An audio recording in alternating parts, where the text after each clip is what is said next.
America को challenge करने वाला चीन क्या ताइवान जैसे छोटे से देश से लड़ने की कुव्वत भी नहीं रखता है? पिछले दिनों नैन्सी पेलोसी के दौरे के बाद चीन ने जो युद्ध का माहौल तैयार किया था, क्या यह सिर्फ एक दिखावा था? चीन ने जब ताइवान को हर तरफ से घेर कर युद्धाभ्यास की शुरुआत की थी, तब पूरी दुनिया को यही लग रहा था कि बस युद्ध का एक और मोर्चा खुलने वाला है। लेकिन ऐसा नहीं हुआ। चीन की सेना लौट गई, मिसाइलें वापस डिपो में पहुंच गईं। ऐसा क्यों हुआ, इसका अंदाजा ताइवान से आई एक रिपोर्ट से आपको हो जाएगा। चीन की इतनी बड़ी आर्मी,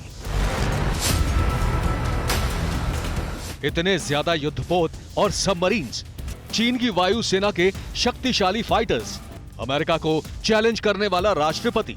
बस कुछ ही दिन पहले की बात है जब चीन की सेना ने ताइवान को घेर लिया था। अमेरिकी हाउस स्पीकर नैन्सी पेलोसी के दौरे को लेकर ड्रैगन ने गजब का माहौल तैयार किया था। ताइवान के चारों ओर युद्धाभ्यास के नाम पर धमाके हो रहे थे। चीन की मिसाइलें तैनात हो रही थी, टैंकों का काफिला दिख रहा था। लगा बस युद्ध होने वाला है। लेकिन ताइवान का दावा है कि ऐसा 10 साल तक मुमकिन नहीं है। ताइवान से आई रिपोर्ट से इस बात का जवाब मिला है कि आखिर ताइवान पर चीन ने अटैक क्यों नहीं किया, ताइवान के करीब से युद्धपोत क्यों लौट गए, युद्ध का माहौल बनाकर चीन बैकफुट पर क्यों है। चीन की हर हरकत पर नजर रखने वाले ताइवान के रिसर्चर्स ने तमाम आंकड़ों पर स्टडी करने के बाद दावा किया है कि चीन की सेना में ताइवान पर हमले की शक्ति और क्षमता अभी है ही नहीं। ताइवान में स्टडी के दौरान यह भी रिजल्ट निकाला गया कि चीन भले ही तेजी से अपनी ताकत बढ़ा रहा है, लेकिन ताइवान पर अटैक और जीत के लिए जितनी पावर और संसाधन चाहिए, उसे हासिल करने में 10 साल का वक्त लगेगा। ताइवान की स्टडी रिपोर्ट में आंकड़ों का हवाला भी है। हमले के लिए चीन को 3 से 4 लाख सैनिकों की जरूरत पड़ेगी। चीन के पास इतने सैनिकों को ले जाने का संसाधन अभी नहीं है। चीन को युद्ध की तैयारी पूरी करने में 10 साल का वक्त लगेगा। ताइवान की रिसर्चर्स ने सेकेंड वर्ल्ड वॉर का हवाला दिया है। रिपोर्ट में कहा गया है कि इंग्लिश चैनल में करीब 1.5 लाख सैनिकों को ले जाने के लिए करीब 7,000 जहाजों की जरूरत पड़ी थी।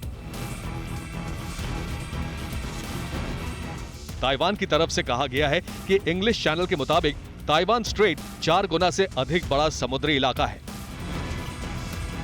ताइवान के पास चीन की नेवी का जो आंकड़ा मौजूद है, उसके मुताबिक ड्रैगन नेवी के पास अभी इतने जहाज नहीं है कि वो 3 से 4 लाख सैनिकों को समंदर पार करा सके। ताइवान के मुताबिक चीन अगर पैराट्रूपर्स का इस्तेमाल करता है तो चीन को बहुत बड़ा नुकसान उठाना पड़ सकता है, क्योंकि ताइवान पैराट्रूपर्स को हवा में ही आसानी से खत्म कर सकता है।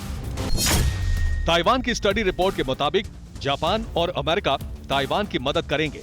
चीन को एक साथ 3 देशों से मुकाबला करना होगा। चीन को कई नेटो देशों की चुनौती का भी सामना करना होगा। ताइवान की रिपोर्ट के मुताबिक चीन फिलहाल अमेरिका, जापान और ताइवान की सेना से मुकाबले में सक्षम नहीं है। चीन अपनी इंटरकॉन्टिनेंटल बैलिस्टिक मिसाइलों के दम पर अमेरिका को चुनौती देता है, लेकिन अमेरिका ने दक्षिण कोरिया और जापान में पहले से पैट्रियट मिसाइलों की तैनाती की हुई है। ताइवान भी मानता है कि अमेरिकी हथियार और इंटेलिजेंस चीन से बहुत ज्यादा ताकतवर है। ताइवान के पास मौजूदा मिसाइलों से भी चीन को बड़ा नुकसान होगा। ताइवान ने अगर चीन में बांधों को निशाना बनाया तो चीन के बड़े इलाके में बाढ़ आ जाएगी।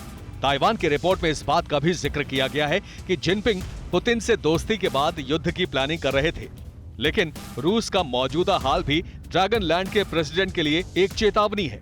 ताइवान चीन से अलर्ट जरूर है, लेकिन तमाम एक्सपर्ट्स यही मानते हैं कि ड्रैगन आर्मी अगले 5 साल तक ताइवान के लिए बहुत बड़ा खतरा नहीं है। Bureau report, TV9 Bharatvarsh.